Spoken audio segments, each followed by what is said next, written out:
여러분, 사단법인 마중물이 지향하는 공동체가 뭐냐? 당당하고 풍요로운 공동체다. 그래서 사단법인 마중물은 당당하고 풍요로운 공동체를 지향하는 운동이다. 이렇게 이제 말씀을 드릴 수가 있는데요. 여기서 당당함과 풍요로움 도대체 뭘까? 했는데, 당당함이라는 것은 누구나 돈이나 권력 앞에서 부럽거나 부끄러워하지 않는 것을 우리는 당당함이라고 하고요. 그러면 풍요로움이라는 건 뭘까? 시민권을 통해서 생존의 문제가 보장된 사회, 누구나 다 배고프지 않는 소크라테스가 되는 사회를 지향하는 것, 그런 공동체를 지향하는 것이 이제 사단법인 마중물인데요. 근데 사단법인 마중물은 지금 잘 가고 있나? 이대로 가도 되나? 이런 질문들을 끊임없이 던지게 되죠. 이럴 때 그것을 고민하게 하는, 성찰하게 하는 책이 한 권 나왔거든요. 자, 공동체의 감수성이라는 책이거든요. 이 공동체의 감수성은 지금 본 것처럼 공동체가 어떤 감수성을 가지고 가야 되는가, 어디로 가야 되는지, 잘 가고 있는지를 이제 고민하는 건데요.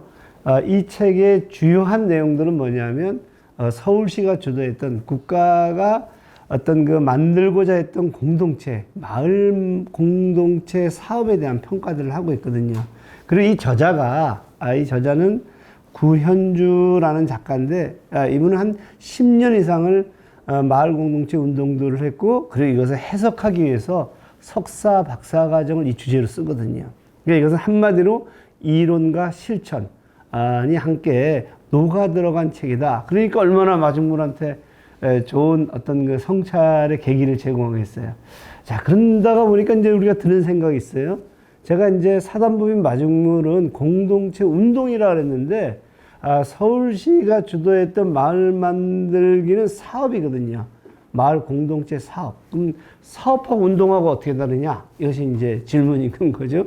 일단 운동이라는 것은 기본적으로 권력을 비판하고, 그리고 풀뿌리 시민 권력들을 가시려고 하는 건 거죠. 그걸 통해 아까 제가 말씀드렸던 풍요로운 사회, 시민들에게 풍요로운 사회를 지향하는 거라고 한다면, 사업이라는 것은 뭐냐면 특정한 주체가 관이겠죠. 관이 어떤 사업을 통해 갖고 통치력, 어떤 그 시민 통치력을 강화하려고 하는 목적을 가지고 있기 때문에 사실 운동과 사업은 좀 상당히 좀 다를 수가 있다. 주체가 다르고 목표가 다르고 내용이 다를 수 있다는 거거든요.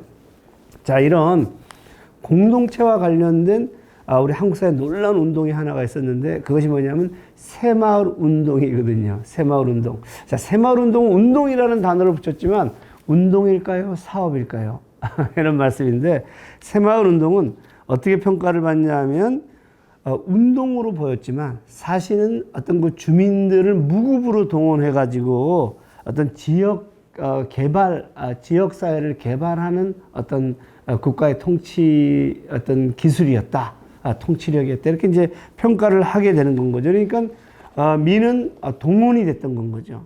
그런 점에서 운동이라는 이름을 달고 나왔지만 사실은 사업이다. 자, 그러면은 제가 갖고 있는 질문, 마을 공동체 사업은 사업이라는 이름을 달고 나왔지 운동이 아닐까? 언제나 생각을 해보는 건 거죠. 실질적으로 제일 처음에 이 사업을 제안했던 어떤 전 시장이시죠. 박원순 전 시장이 사실은 시민운동가 출신이거든요.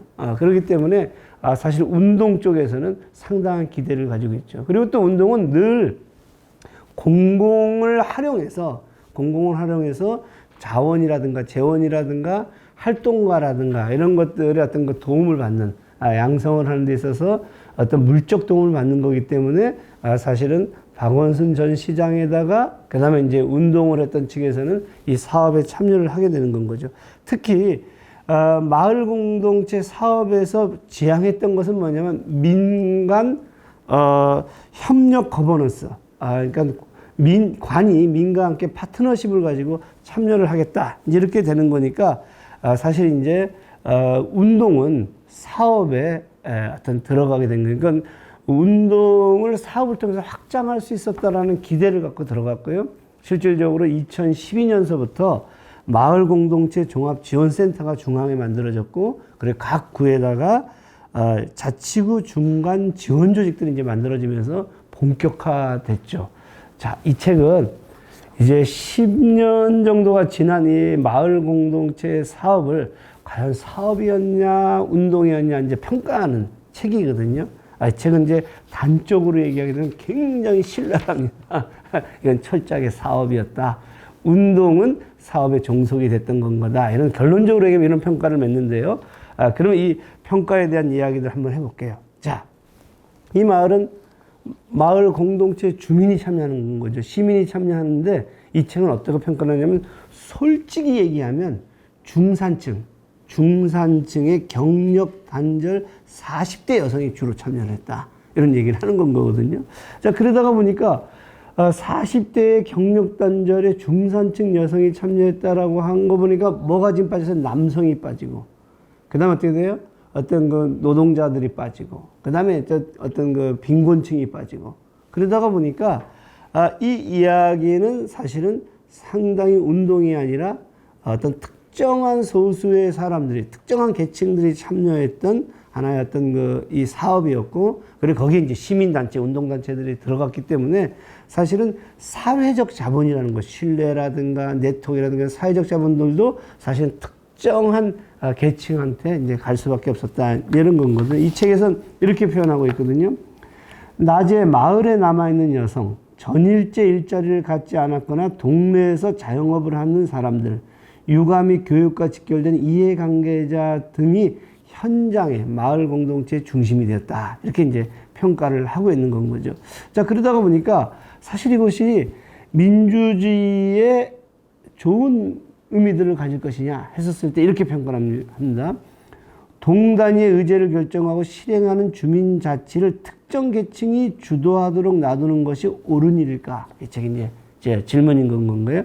민주주의의 장이 한정된 참여자로 구성된다면 참여민주주의의 기초가 무너진다. 폐지 줍는 어르신을 복지 대상자로 두고 어느 정도 경제력을 가진 이들이 참여하는 마을 공동체 사업을 구상한다는 것은 또 다른 엘리트 민주주의의 시작일 거다. 이렇게 하는 거죠. 굉장히 이제 냉혹한 평가인 건 거죠.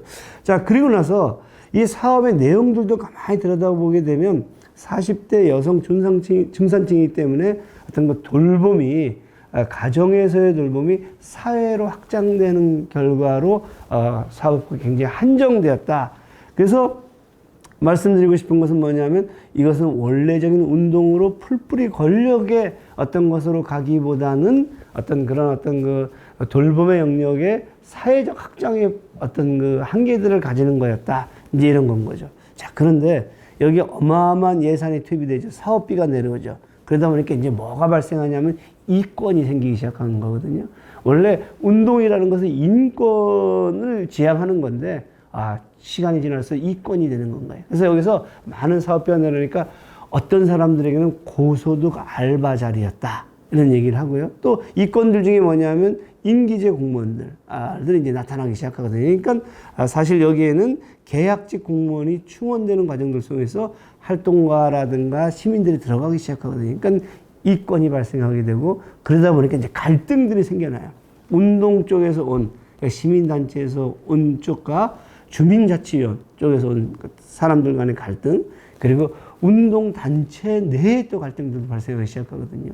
자, 그러다가 보니까 이 저자는 뭐라고 평가하냐면 이것은 그들만의 리그가 아닌가, 이렇게 얘기하는 거예요. 운동이라는 것은 보편성을 가지고 풀뿌리 민주주의에서 권리와 권력에 대한 논의일 텐데 그들만의 어떤 리그로 축소된 것이 아닐까, 이런 근본적인 질문을 던지는 거거든요.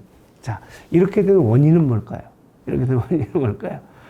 그 사업이라는 세팅 속에 있었을 것인가, 운동성에 문제가 있었던 것일까? 이 저자가 얘기하는 것들 중에 하나는 뭐냐면 장시간 노동 시간이라는 이 노동의 구조들을 그대로 놔두고 오라고 했더니 노동자들은 오질 못하는 건 거죠.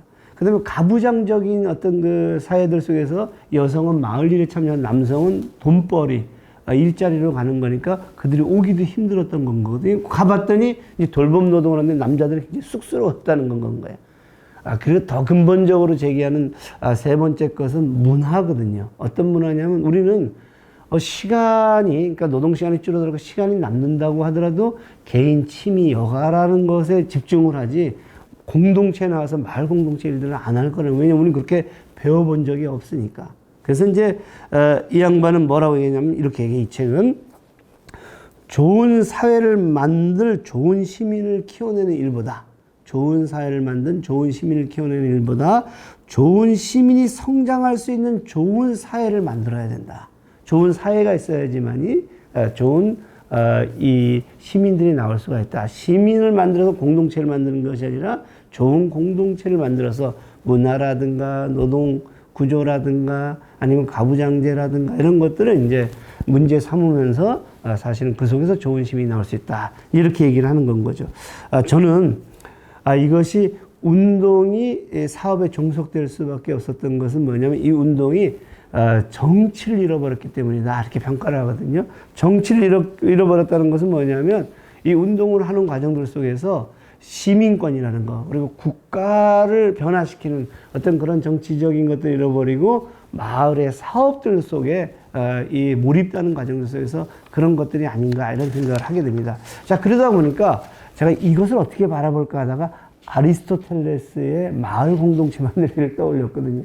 아리스토텔레스는 그게 이제 세 가지 축에서 얘기할 수 있는데, 아리스토텔레스는 인간이라는 것은 공동체들 속에서만이 자기의 탁월성을 드러낼 수가 있다. 그래서 이제 정치적인 존재다. 이게 본성적으로 정치적인 존재인데, 그래서 이 정치적인 존재 이들은 우정을 맺으면서 그 우정이 좋은 공동체를 만들려고 하는 건 거고, 또 좋은 공동체들 속에서 좋은 우정이 만들어지는 건 거다. 이것이 가능하게 하는 것은 뭘까? 시민교육이다. 이렇게 이제 정치학에서 얘기를 하고 있거든요. 이런 맥락에서 마을 공동체 사업을 보게 되면은 아까 말씀드린 대로 좋은 공동체, 국가 만들기라는 것들이 생략이 되고, 그리고 우정의 핵심이 정치적인 건 거거든요. 그리고 시민교육은 그런 것들을 지향하는 맥이었었는데 탈정치화된 것이 아니었는가. 그래서 사업에 몰두된 것이 아니었는가. 이런 생각을 이제 하게 되는 건 거죠. 자, 마중물을 다시 생각해 볼게요. 마중물의 우정은 연대거든요.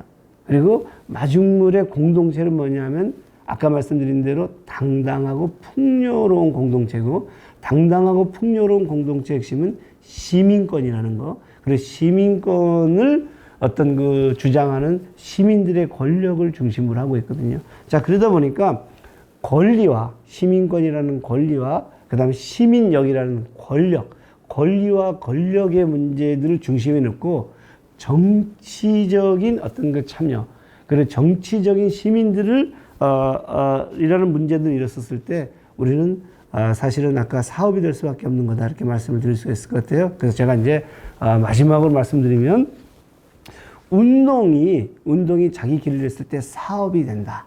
그래서 운동이 자기 길을 잃었던 건 거고, 그 다음에 인권이라는 거, 시민권이라는 인권을 길을 잃었을 때 이권이 돼버린다. 그래서 이제 우리가 이권이 됐던 건 거고요. 그리고 민주주의가 길을 잃었을 때는 관주주의가 된다. 민이 주도하는 것이 아니라 관이 주도하는 관주주의가 된다. 그래서 운동이라는 것은 시민의 권리와 시민의 권력을 중심에 놓고 공동체를 사고하는 건 것이다. 자, 그렇다라고 해서 우리는 공공을 어떤 그 외면해야 되는 것들이 아니라 운동을 중심에 두고 다시 마을 공동체는 새롭게 짜야져야 된다. 마을 공동체 사업에서 마을 공동체 운동으로 이 책은 우리 마을 공동체를 하기 위해서 열심히 노력했던 활동가들, 시민단체들, 그리고 시민들이 했던 어떤 그 시행착오들에 대해서 한번 성찰하고, 그리고 그들과 함께 새로운 공동체, 당당하고 풍요로운 공동체를 상상하는 중요한 계기를 만들어주지 않나, 여러분들에게 일독과 토론을 권합니다.